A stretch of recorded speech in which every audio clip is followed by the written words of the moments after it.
একটা নির্দিষ্ট বয়সের পর ছেলেরা যেন পরিবারের বোঝা হয়ে দাঁড়ায়।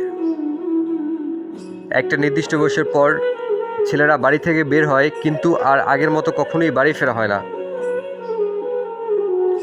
ঠিক আগের মতো করে যেমনটা স্কুল ছুটি হলে বাড়ি ফিরে আসতো।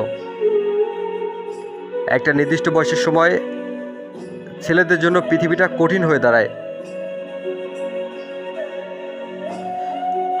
তখন পৃথিবী জানিয়ে দেয়, তুমি সোনার চামচ মুখে নিয়ে জন্মাওনি। তখন পৃথিবী তোমাকে একা ছেড়ে দিবে।